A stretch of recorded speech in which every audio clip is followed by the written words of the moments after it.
Hello YouTube, this is XOR Hacks. Today we will be doing Shocker, which is a Linux box and has been rated easy on HackTheBox. It is also a box on the OSCP like boxes list by TJ Null and TCM, the cyber mentor. The box is vulnerable to ShellShock, which is also hinted by the name Shocker itself. I will be triggering the exploit in two ways to gain the initial foothold on the box, which aren't that different, and will be exploiting user privileges on the Perl binary to become root. So without further ado, let's get started. So let's begin with the basic nmap port scan. SC for all scripts, SV for enumerate version, ON for a normal format, and let's name the box Shocker. The IP address of the box is 10.10.10.56, and let's add TACP for a verbose mode. And we see port 80 open on the box. So let's try to enumerate it. Let's visit it first. And we are greeted with a page with the message "don't bug me" and a bug over here. We can actually view the source code, but we can't really find anything of use, just basic HTML. And we can check Vapalizer if there's some extra information, but there isn't, just the Apache version and the operating system it is running, which also can be confirmed with an nmap port scan once it actually finishes. And here it is, the version of Apache, and it's running Ubuntu. So now, usually when I find a page like this, I would run a directory brute force, but in this case we have to change that a little bit. My usual command would be go buster u the URL and word list.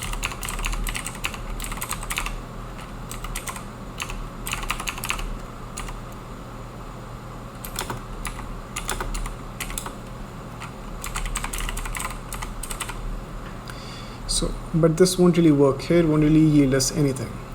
Usually what most web servers do is that if the request has a trailing backslash, or if it does not, the request would still be redirected to the same page. But here that's not the case. I will be demonstrating that soon. So let's just run this and see do we find anything.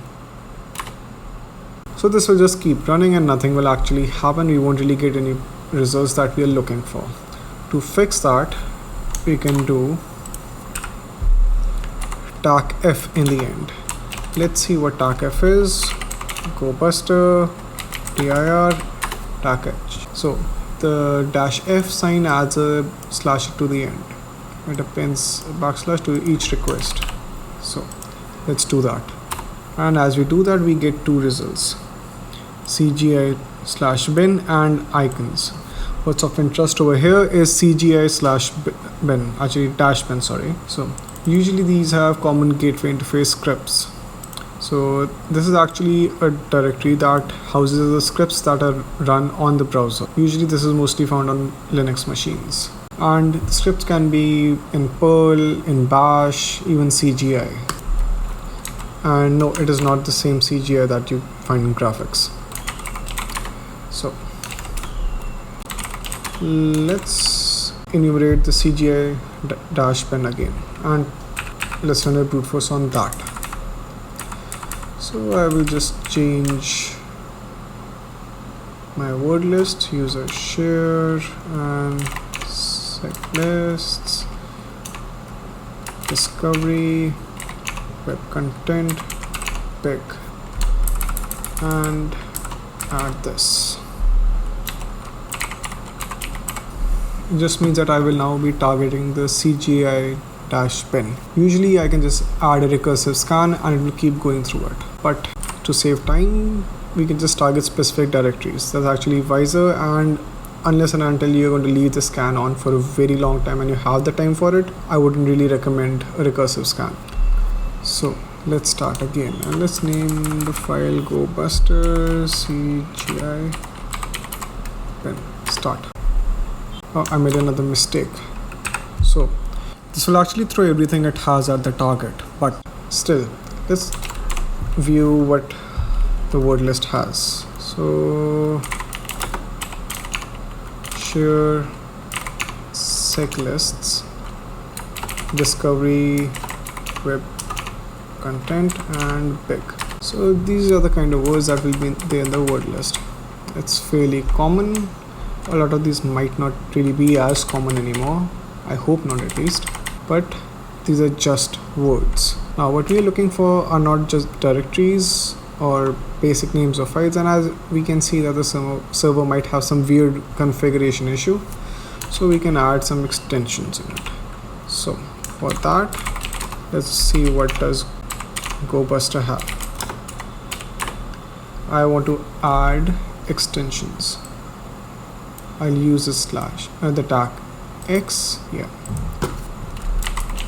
Now let me add the command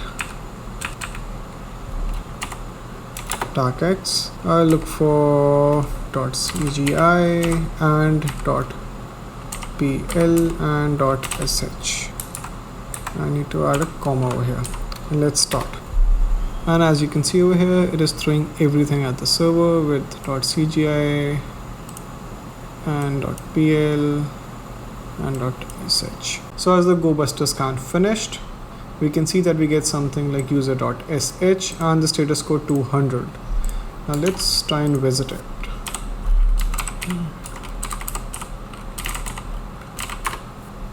As we go, it lets us download the file, and let's view it. It just seems to be a script that's checking the uptime of the server. Now, as we have found something like .sh on there, means that we can actually exploit it to run scripts. But how would we know that there is some vulnerability for cgi/bin -bin, sorry. Let's actually search it. Let's go to Google and CGI bin vulnerabilities. The first thing we would get is ShellShock. This is one of the most common vulnerabilities for it and is extremely popular and was actually used by the ransomware known as WannaCry.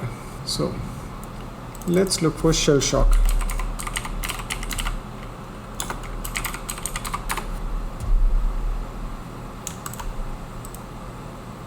And on this GitHub page, we can see that they're providing the exploit plus the vulnerable environment. But let's see how to actually exploit it here. So we can see that they're using a curl one-liner and targeting the header, and the header they're targeting is the user agent. So actually what happens is that in the user agent, when they're adding this particular string, it makes the system evaluate the entire command as a bash command over here because of these characters. Something similar to what I did on the box called lame. So now let's actually copy this and see that does it actually work for us. I'll paste it over here and change the values.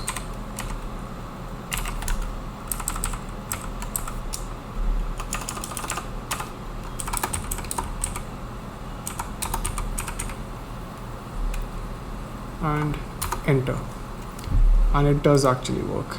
We get the etc password file.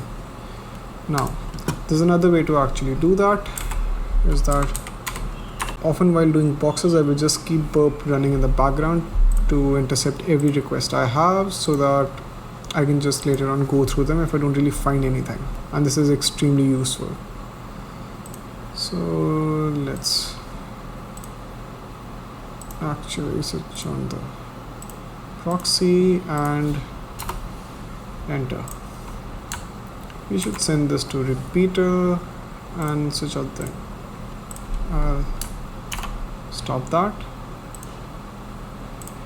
Here we can see the request is being made and we have the user agent over here. Let's make a request and let's see what the response would be. We would be getting this file, and we saw the contents of this file just now. So let's actually see, can we change the user agent like here? So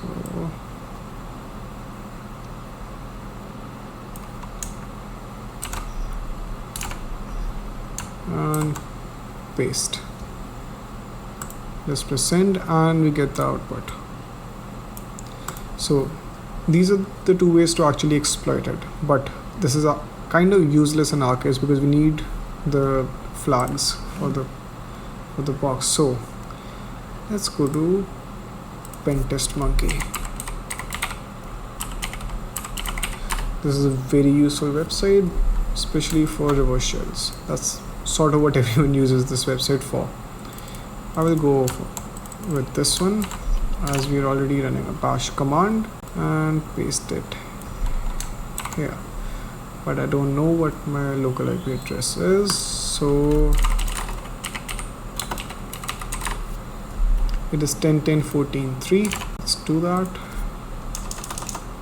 10.10.14.3. Let's change this to 4444. But before that, let's set up a listener.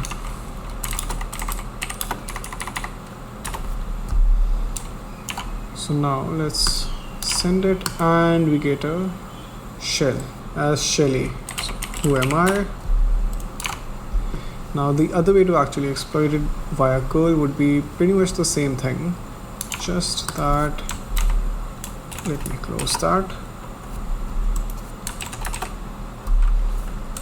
Where is our curl command? You don't really need to do this here. Let's paste our reverse shell at 10.10.14.3 and 4444. Let's clear this and press enter. And now we again get a shell. So these are the two ways you can actually trigger it. Curl is actually a really useful tool. It's developed in Perl, and I would highly recommend everyone to actually learn more about curl. I'll be adding a website in the description which actually can be useful learning more about it, but I would highly recommend everyone make time and actually learn it. So now let's just put it in a different page and get back here.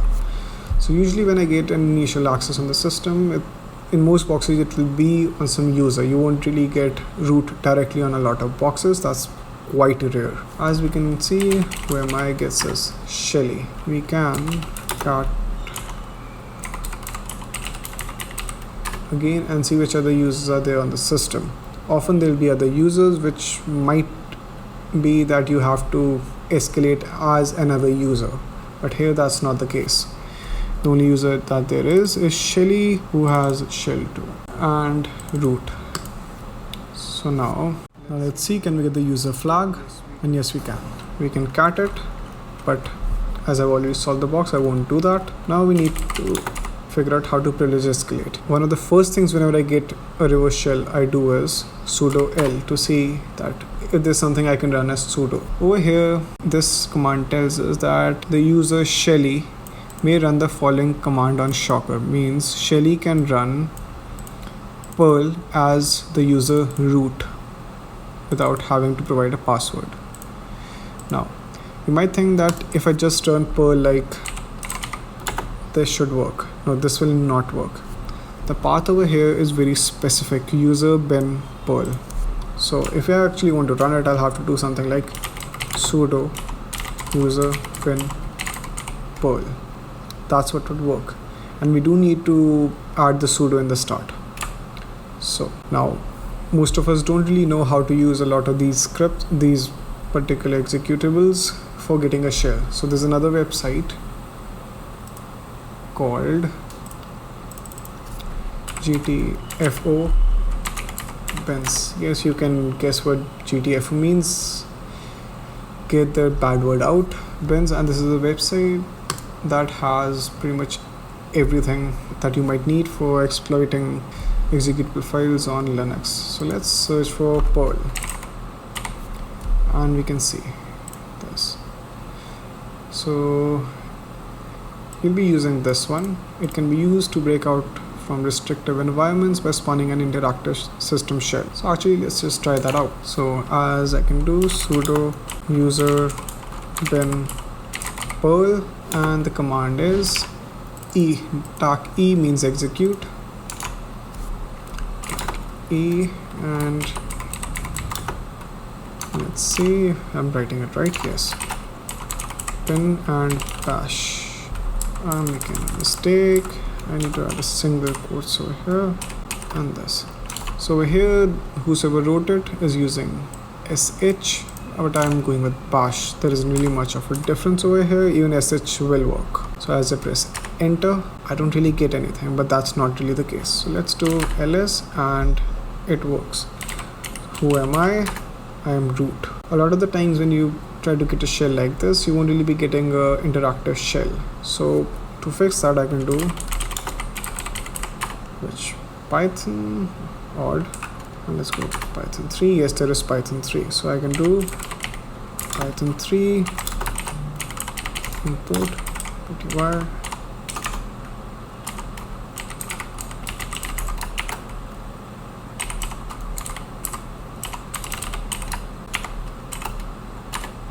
And now we have a relatively interactive shell. I'll be adding a link to how to make relatively interactive shells and improve your shell a little bit, because without that life will get really hard if you want to get into hacking. So can go to root. Yes, we can. Now for further check, because it's an OSCP like boxes, let's do who am I and ID. We are root, and now we have hacked the box. This is actually a really interesting box. I would really recommend everyone to do it and figure out other methods to probably trigger this exploit. And this exploit can actually be done in a Python script written by you if you are familiar with Python. And now we have hacked the box. Thank you for watching the video, and please like and subscribe and share it as much as possible. Thank you.